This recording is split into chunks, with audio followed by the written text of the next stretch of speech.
Change is around us every day. So, how do you manage the change that happens in mining year round? Welcome to another episode of Change Itself. So, today we've got Gus Miner and Eric Demers who sit down with Thomas Haun to discuss the importance of change and how Turner Mining Group tackles some of these changes. The show is brought to you by Sophie and Technica Mining and is produced by Crownsman Partners. Now, here are your hosts, Gus and Eric. Hello, everyone, and welcome back to another episode of Change Itself. We're here with Eric Demers and myself, Gus Miner. We got episode 2. So last time we got to enjoy the icebreaker episode 1, and I hope you all enjoyed it. And we appreciate that you're along the journey with us. There's certainly a lot of conversation to be had around change. And what's exciting about today's episode is we've got a special guest. We've got Thomas Haun from the Turner Mining Group that's joining us for a great conversation around what's been going on there. Stick around. It's going to be an action-packed and information-packed episode. Eric, how has things been since our last touch point? Very good. Got a couple books in. One you recommended. We had Your Next 5 Moves, which was quite interesting and a real eye-opener. And I was driving to Quebec and had to pull over and really think about some of the things that were said. It was awesome. And then I've started into Future is Faster Than You Think now. That one's a fantastic book. Really, really get the brain turning. So it's awesome. Yourself? Very good. Very good. Now, I'm glad to hear that you enjoyed Your Next 5 Moves. I know I'm a big fan of it. I really enjoyed that one as well. Like we talked about, I normally go pretty crazy on the Audible books. And then once I have ones that I really like, then I buy the hardcover so I can do a lot of note taking and reminiscing on what I've learned. So that I can learn from what I've heard and learn from what I've read and keep going forward. So I appreciate that you shared that feedback. And there's the way that I see it, there's never a single moment wasted when you're learning something new, especially from people that have done it before and took the time to put it in copy. It really pays dividends in the long run. So also very fun very interesting to learn that you took the time to pull over, be safe about it, jot down some notes, make sure that your mind was on task. Because that's the one thing about those Audible books sometimes is that sometimes you're driving and you forget that you're driving because you're lost in thought and you're deep thinking. And then you're like, oh, wait, hold on. I'm actually in control of a vessel here. Yeah. Things can get out of hand. So great point there. Great point. No, I've been on a similar journey. So it's fun. We've had a lot of great feedback from our first episode, which I think we shared with you. But have you had anybody reach out to you and ask more about what's going on with Change Itself and how episode 1 was? Yeah, I've had a few people make, comments, probably still friends and families at this point, it's awesome. Never thought we'd be doing a podcast. Like I said in the first episode, we share stories and conversations all the time, and it's fun to be able to share with other people. Yourself? No, for sure. I mean, that's the thing is that, and then what's interesting with friends and family is that for the most part, friends and family know you're working and that you're up to some cool stuff, but they have no clue what you're really doing. So to be able to shed some light on that for friends and family is really exciting. And you get a lot of feedback from that. And they're like, oh, that's what you guys are doing. That's pretty cool. And at the same time, I did get quite a bit of outreach as far as, possible topics and possible guests. And now we're looking into booking into February, March next year. So I think we're going to be here to stay, which is really interesting. That's awesome. Also, one of the great feedbacks that we got, it's a little segment we're going to try on later. It's an introduction to some new technologies.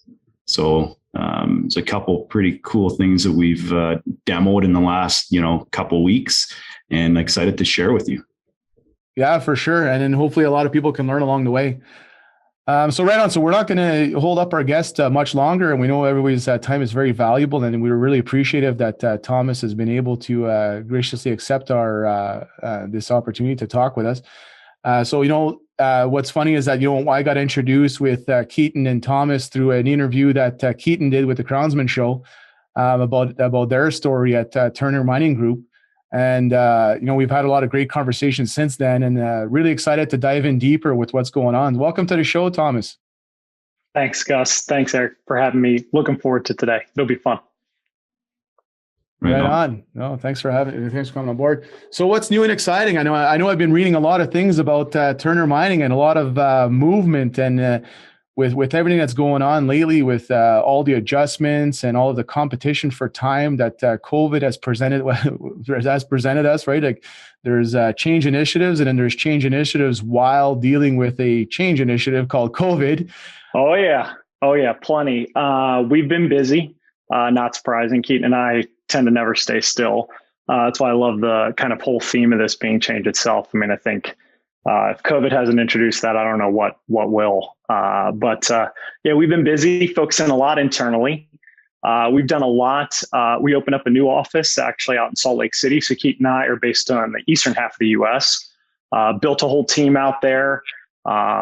It's great. It's in the heart of what is the true mining sector, right? And so we've been enjoying it and having a lot of fun out there, getting to build that team kind of from the ground up. So that's always exciting.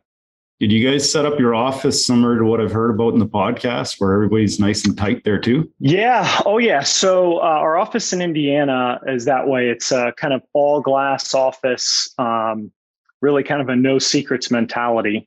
And then in Salt Lake City, or just south of Salt Lake City, we did the exact same thing. So kind of a big bullpen area where the team gets to work cohesively, and then a couple conference rooms where you could have kind of some focused meeting time. But no, it's we purposely design it that way. We want everybody interacting, want everybody feeling not only what they're doing, but frankly feeling empowered to help other people on the team. We're a big believer in books too, and there's a book called The Power of TED that we've had our whole staff read. Okay. And really the focus of that book is in an environment where, context matters, change matters, there's a dynamic element kind of behind everything. You can personally approach things in kind of one of two ways. You can either be a victim to the change that's happening around you, or you can be a creator who's actually focused on trying to find the opportunity inside of that change. And that's really kind of the theme of the book. And it's one of the reasons why we like teaming our folks together, because they can look at all the things that are going on in our business and they can find ways for them to create, for them to jump in, for them to add that extra value. And so, set up the office same way as we did here in Indiana. Nice. Very cool. And I guess I was reading as well is that you've, I guess the new office is where? It's in the areas of Salt Lake City? Yeah, so it's just south of Salt Lake proper. It's still in the Salt Lake Valley. It's in a town called South Jordan, which is literally about 20 minutes south of Salt Lake City proper. But in the valley, very much a suburb of Salt Lake City. There's kind of all kinds of other mining related firms, engineering firms, et cetera, that are in that area. So it's a good place for us to be based out west. And then as you guys know, Salt Lake is kind of in the middle from a geography perspective of the U.S.'s western mining region. You kind of get north up into Montana and Idaho and kind of that area. You get west into Nevada, you get south into Arizona, and you get east into Colorado. So it was strategically chosen or purposefully chosen because of that. And we have a lot of operations that kind of encircle that area.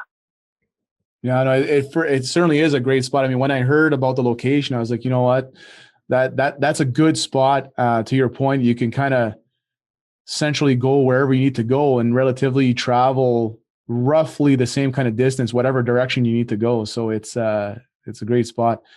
Now, one of the things that I was reading on as well is that you've actually expanded on your service model in the process, right? Absolutely. So if you think about our company, we're only 4 years old. Right. And so we have purposely tried to learn kind of along our journey. And so when you think about the offerings into the mining sector as a services company, right, we don't own any resources. We work for the resource owner.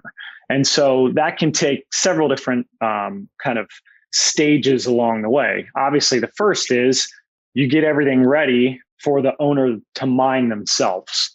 And so when we started the company, we did a lot of what I would call preparatory work. But along the way, we've racked up skills and kind of amassed this team where now we can go end to end. So we'll actually set everything up literally from a greenfield site, which we're doing today, all the way into the mining campaign, right? The actual mining of whatever resource it is that the owner's trying to extract. But then we'll also take that all the way through into reclamation and returning the land to another purpose. So we have projects that now span kind of that spectrum, if you will. But yes, that's been an intentional shift for us to bring the right personnel on board, kind of acquire the right partners and resource owners, such that we can now demonstrate those skills kind of along that life cycle, if you will, of a given mine. So from your other podcasts, you guys don't shy away from, some tough and controversial things sometimes. What are some challenges you guys faced throughout this change?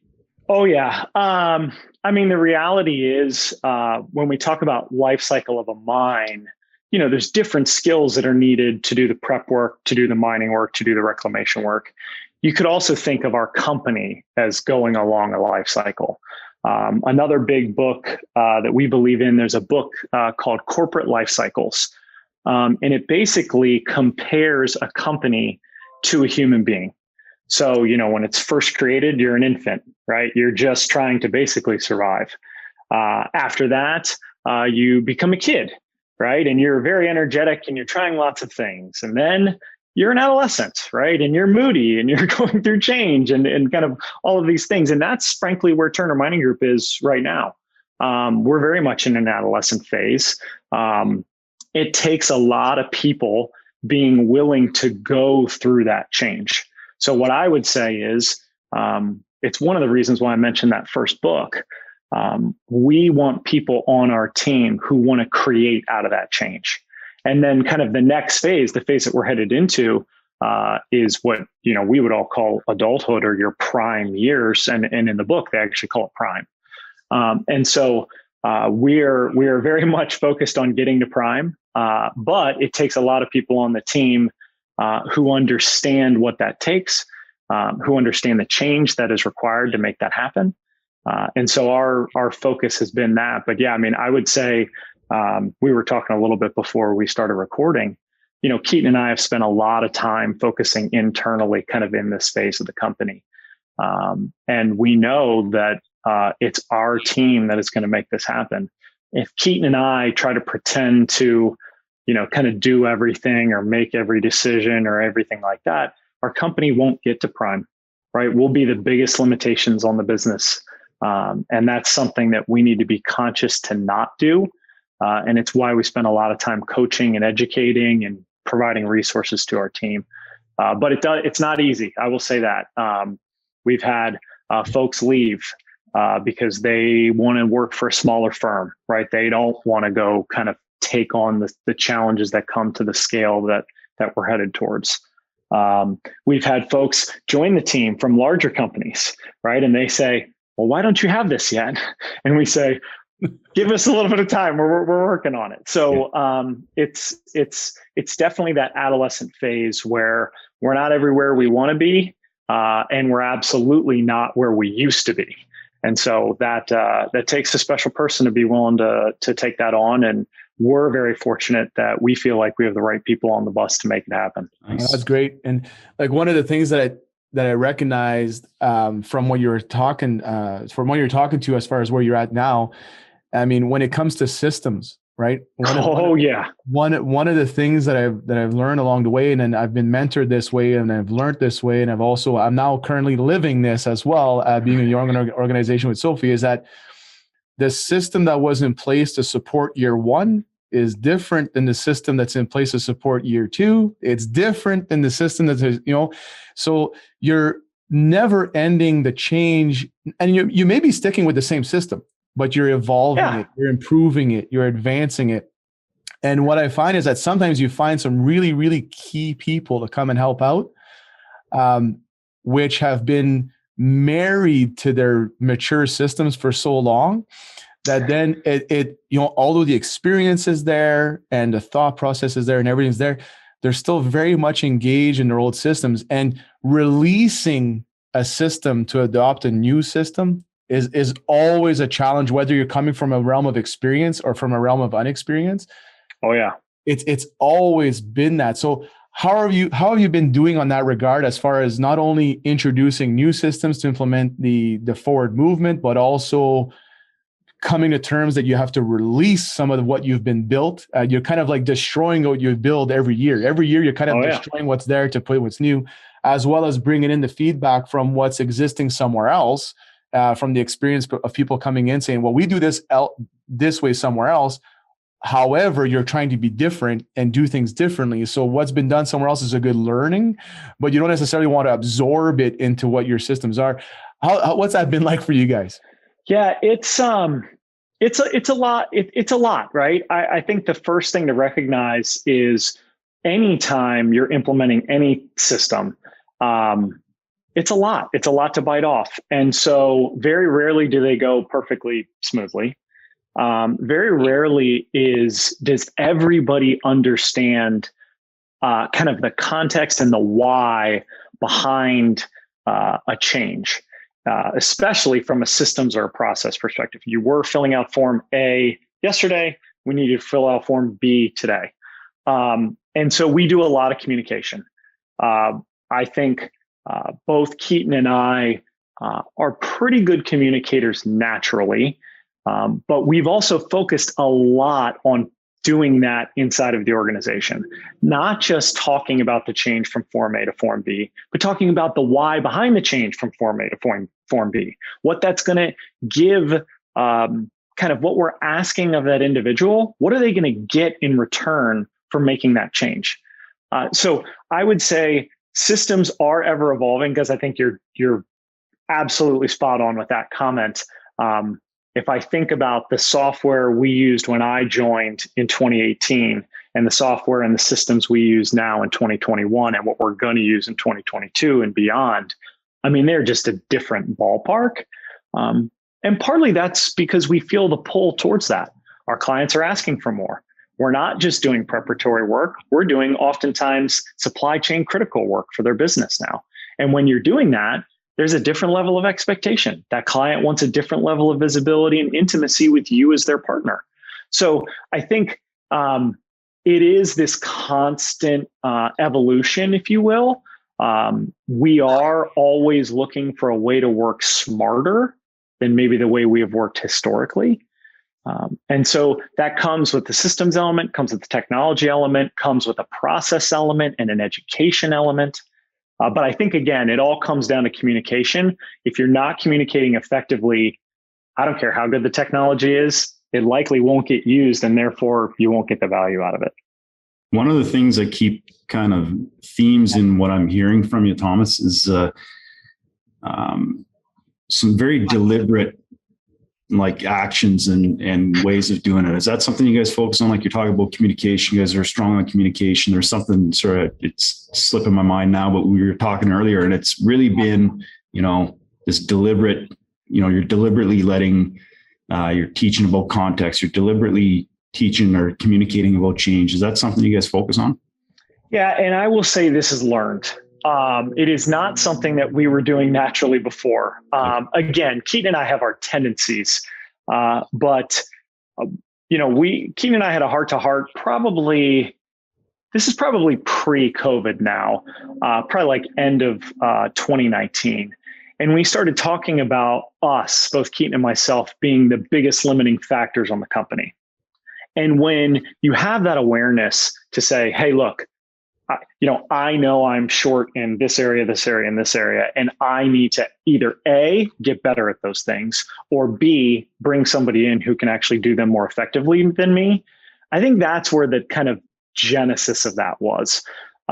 We don't have the ego to say that we really can solve all of our problems organizationally. And when you make that shift, two things happen. One, you have to find ways to invest in yourself. So Keaton and I have gone through a 52-week leadership program really this kind of deep integral way of thinking about leadership. And that wasn't an inexpensive effort, right? Both from the cost of signing up for a program like that, but more importantly, from the time investment. Keaton and I were spending probably 10 to 15% of our time for an entire year just focused on getting better ourselves. And then, so there's that investment. And then what we've done is we've taken that and now we're trying to invest in our team. So a lot of the tools and tricks and books and frameworks that we were able to absorb out of that program, we are now trying to implement into our next level of leadership in the organization. And so, yeah, I mean, I think there is an intentionality. A lot of people ask me what I do on a daily basis, and I say nothing. And, in a lot of ways, I could argue that that's the case, right? But what Keaton and I are focused on is what's the next step we need to take, and what's the step after that, and maybe even the step after that. And so when we're always focused on where the business is going, there is an intentionality. We get together on a regular basis just for that time. Actually, every 3 weeks, we carve out at least half a day just to focus on that so that we can pull ourselves up out of the day-to-day. And I think that's what leaders of an organization have to do. The reality is there is the tyranny of the urgent. Yep. Nothing goes smoothly, or nothing goes as smoothly as I guess you would like it to go. And so there's always something you could focus on. Being conscious of taking that time to look ahead and pull yourself out of the day-to-day is something that I helped institute as soon as I came inside the business. And we've been diligent about that the entire time. So it's taken different formats, and again, a lot of learning, but I think there is an intentionality behind what we are doing. And I think there also needs to be an intentionality about what you're asking, of your team.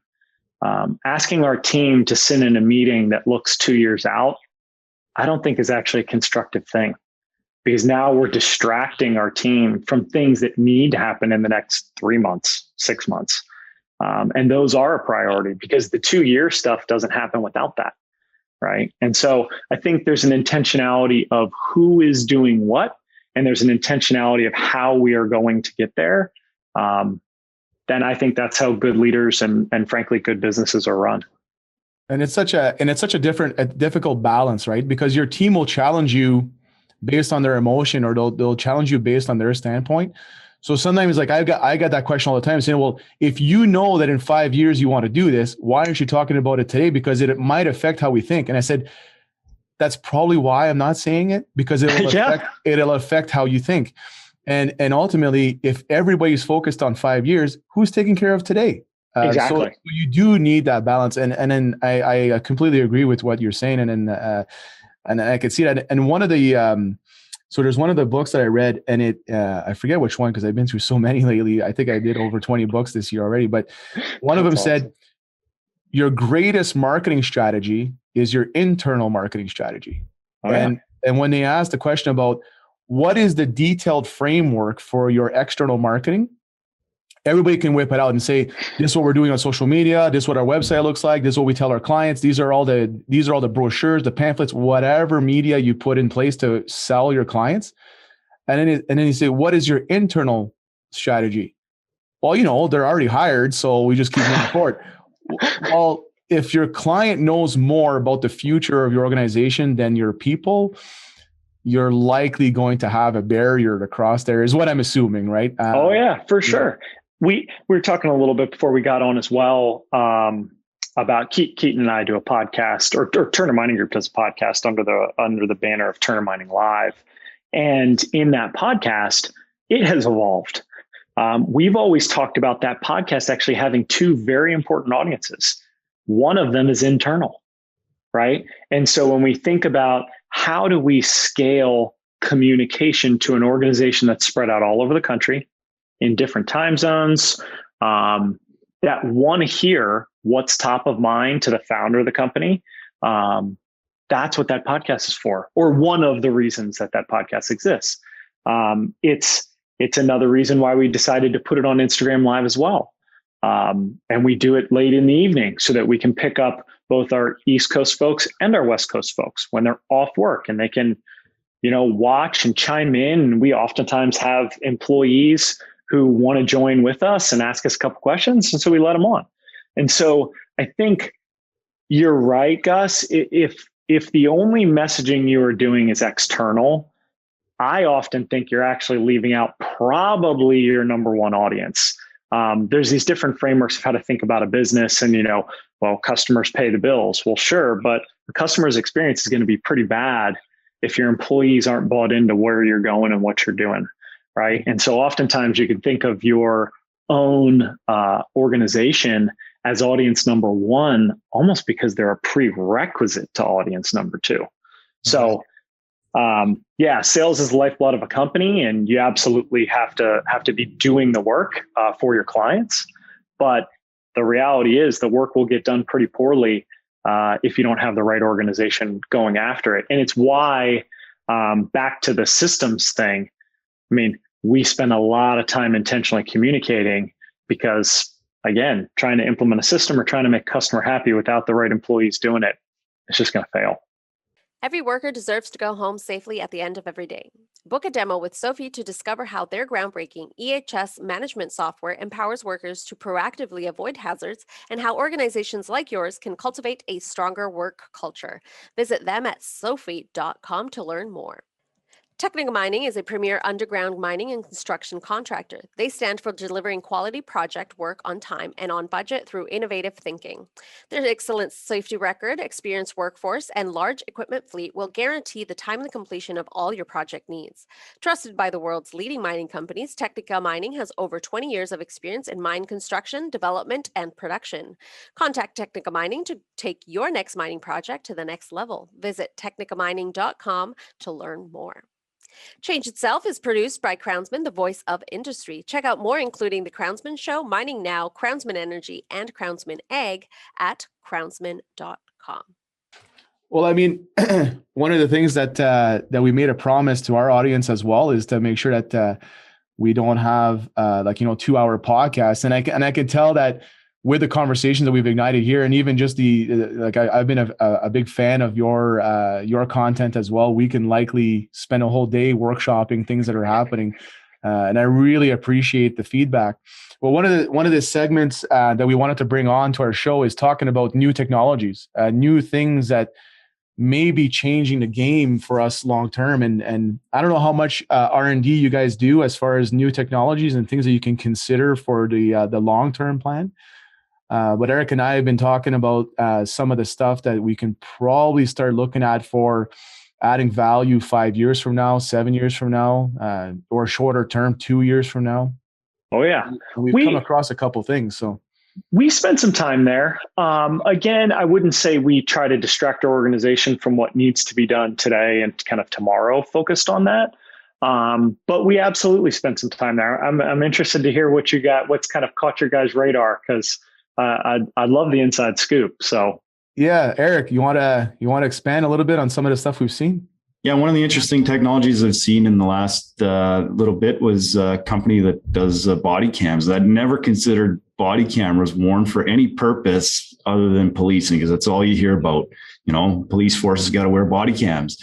And so when they contact me to book a demo and consider a beta test to see what kind of use case there could be in mining. And then I started thinking about it, skills improvement, training, just quality control, all those things are there and it's possible. So even diving into one of those and implementing one of those case studies, I feel like you kind of got to pick one of those segments and just go try it, because it's overwhelming the amount of different things we could do.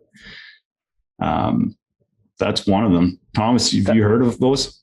Definitely familiar with the concept. I'm curious, is it supposed to be live and interactive, or is this something where it's recording and then afterwards you're kind of getting the training? The one I've seen is it's not interactive, so it's recording, and then they store it as kind of evidence. I don't want to give away too much of their stuff, but then you can go back and review it. And a lot, like you can blur out, because I know privacy is a big thing for people. You can blur faces out, you can blur different things out. But like, I think about like a professional athlete, they're studying themselves all the time. I don't do it at work. It would kind of be cool to, get a perspective of how am I communicating? What do I need to improve? So I think those are some really cool things out there that people haven't tapped into yet.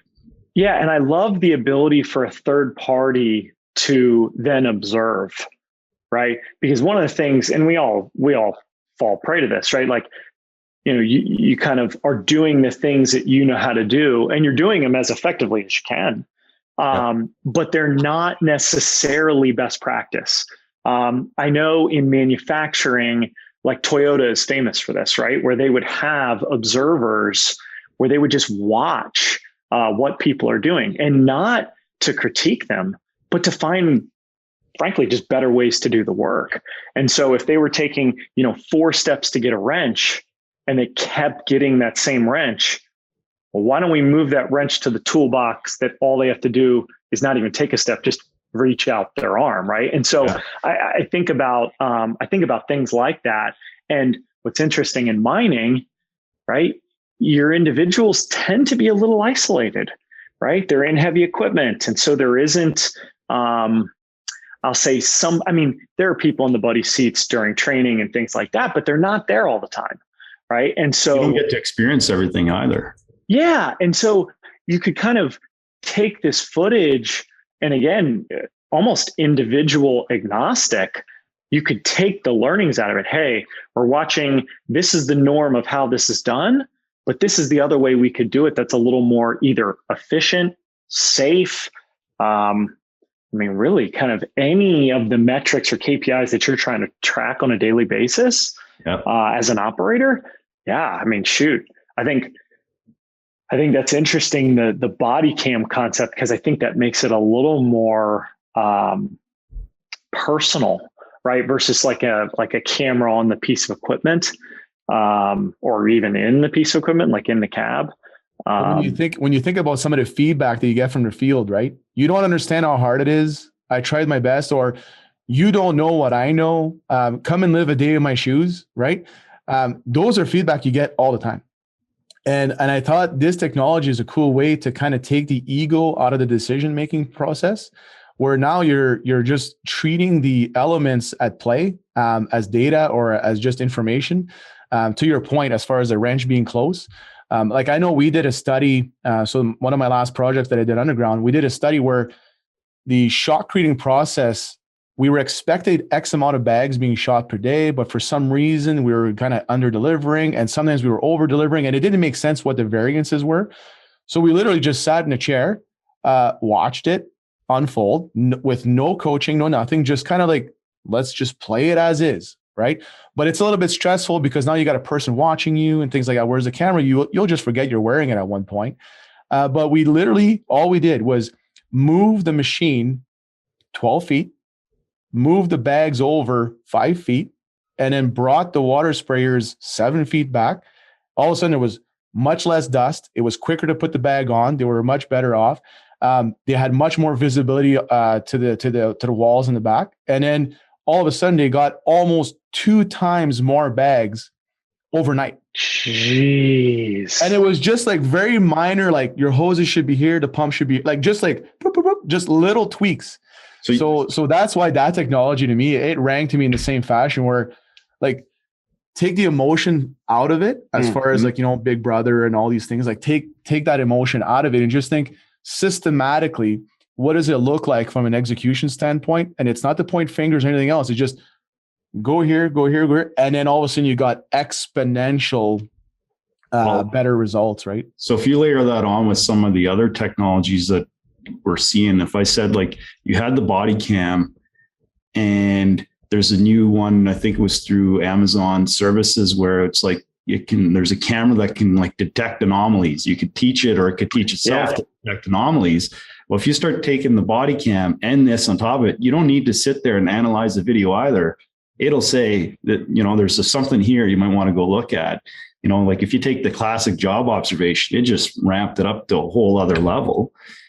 And then if you take the probably the most exciting one that I've seen this week, just because I'm like, I really enjoy VR, and I think there's a future there for training and, exposing people to the environment without being exposed to the environment.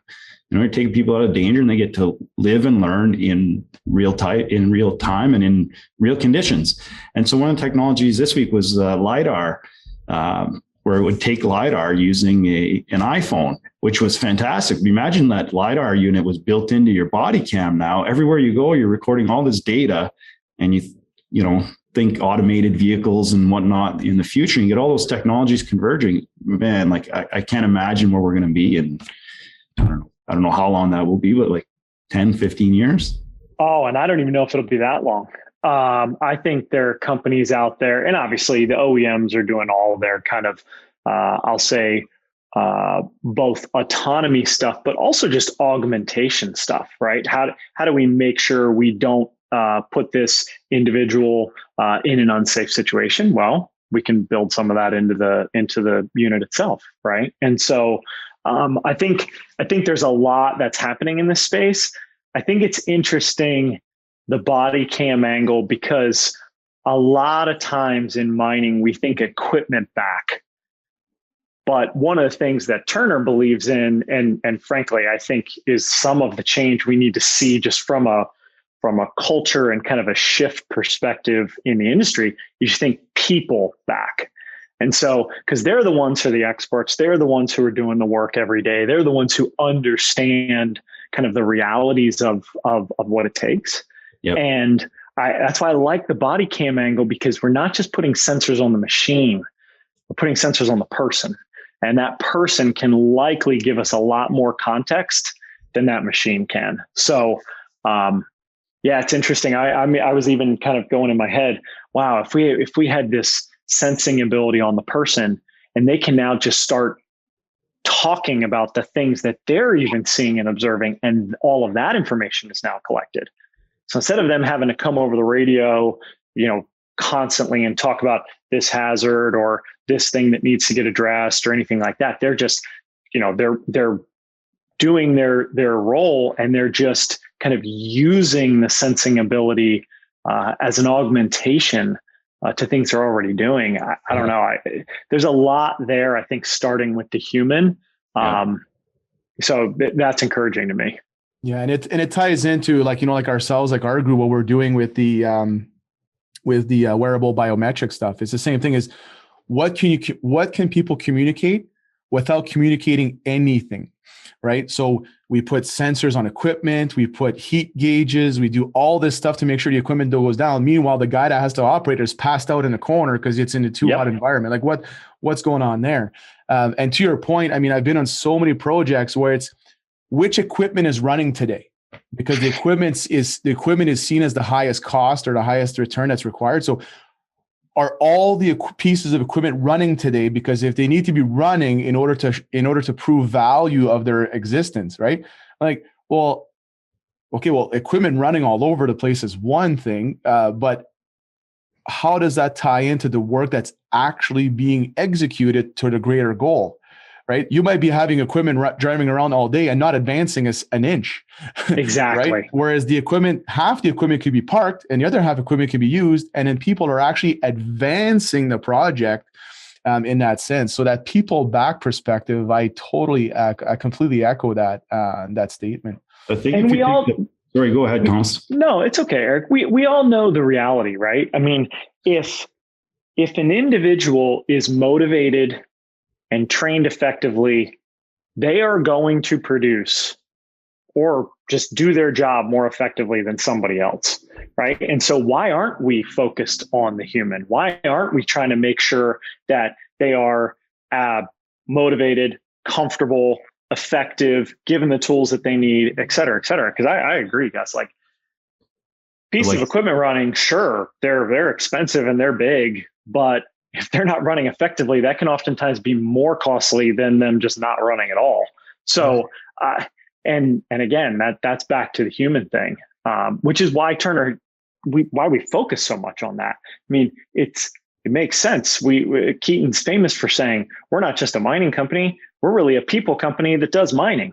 right? Because if you get the right people on a team doing really any activity, as long as they're motivated, as long as they're resourced, as long as they're empowered to make the right decisions kind of in the moment, you will just see better results. You see it in football teams, whether that be Canadian, American, European, right? Like it doesn't matter. The team dynamic and the human beings that are actually doing this stuff so get overlooked in this space. And so that's why I love that you're choosing technology that is actually human focused rather than machine focused. Right. I mean, one of the biggest favors, I had a conversation just recently, actually, because we had a service, we had a contractor come in and do some work for us. And they said, my God, like it went so smoothly and it was so frictionless. And I said, well, I don't want to be the bottleneck. Plus, we've also hired you because we didn't know how to do this. The biggest thing we can do is just get out of the way. And it got done quicker, cheaper, and more effectively than we probably would have. And the handover was much more effective as well because we didn't have that. We didn't get to suffer the pains of the transition. We just got, this is where we are. This is where we want to be. Show us when it's done. And then even though we're in the loop for progress, it was just like a no impedance, perspective from it. And they're like, this was probably one of the fastest projects we banged out for this magnitude. And, it was all about just how we just empowered the people on the project to perform the way that we hired them to perform in the first place. So, and that's a win for you guys. And that's a win for them. Absolutely. Right. That's the other thing. Like oftentimes people don't necessarily see the kind of direct alignment, but there is. I mean, when you can get the right team of people going after something and you don't put a ton of obstacles in their way, I mean, oftentimes that is the best mutual result or holistic result. It's not win-lose. You can create win-win. And I think, again, back to the leadership thing, it's on the leaders in your organization to go do that. Because when you can create win-win, it's just such a better result. The ripples are all positive. And then we've all been in situations where that's not the case, right? Where it's viewed as win-lose and the ripples are always negative. It's just something, again, it's that shift that we believe is critical for the industry going forward. And I know you guys do too, because you talk about it, which, by the way, just giving voice to it, I think is something that wasn't necessarily being done a decade plus ago. So I love the topic. Oh, thanks a lot for that feedback. And I mean, one of our missions right from the start was we encountered a lot of these conversations from a technical perspective, where it's like, this is how you do, this is how change is done. These are the steps you take. And it's very technical. And a lot of times we just get lost in that. And we realize that there's the academic process that could occur. And then there's a real process that occurs every day. So the more that we can have these open and transparent conversations, the more I think our audience will be appreciative of this is what actually happens. We talked about successes. We talked about failures. I mean, you cannot succeed without failing. For anybody that says like, I'm going to just wait and I'm going to do it perfect, you're going to be waiting until your days are over because you're just not going to get it perfectly. And the funny part is that when you come to terms with that imperfection and realizing that I am not afraid of that thing to fail, I will learn from it and then eventually it will succeed. You then see things unfold that you never saw possibly unfolding before because you let that creative process just kind of unfold on its as it went with the proper coaching and mentoring, of course. But it's in my view, it's probably a little bit less technical than we like to think it is. Yep. We talked about in episode 1 where it changes every day. Yeah. And I think that's also, again, some of the shift. Right? We have a lot of very technical individuals in this industry, right? Whether they be engineers, mechanics, operators, they all think very technically. What can I get out of this machine? How can I set this up such that I'm more efficient? And that's important. We have to do that. But that's why I like using the manufacturing example. where they're actually looking at the human experience. What is this person doing? How can I center and focus on them and optimize that to get a different result? Gosh, you talked about the filling bags example. I mean, there's just, I think when you start to look at the human, you start to uncover a lot of things that might not be necessarily apparent when you're just looking at it academically or technically.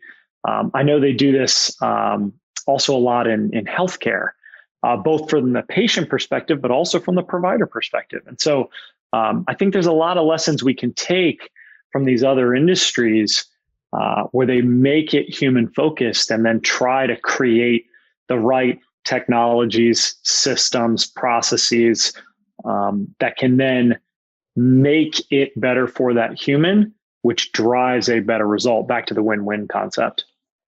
Awesome. Yeah, that's awesome. Well, guys, I know we made a promise earlier that we wouldn't drag this on. Not that we're dragging it on. This awesome conversation. I think we, like I could all the time, is just get caught up in it and go for the day. But I'd like to thank you, Thomas, for taking the time to speak with us today. Really appreciate it. It was awesome. Thank you. No, thank you, guys. Gosh, I love everything that you're doing, Eric. Obviously, what you're doing at your firm kind of goes before me saying anything. So thank you so much for having me. I really appreciate it. And this is a fun one. I would love to do it again. You guys tell me when. Right on. Very We'll good. do. Thanks a lot, Thomas. Absolutely. Thanks a lot, Thomas. Thanks, Gus. Well, there you go, Eric. Episode number 2 in the books again. Hope the audience and the people that are consuming this content really enjoy it. And yeah, another one in the books. Thanks a lot, Eric. Right on. Thank you. See you later.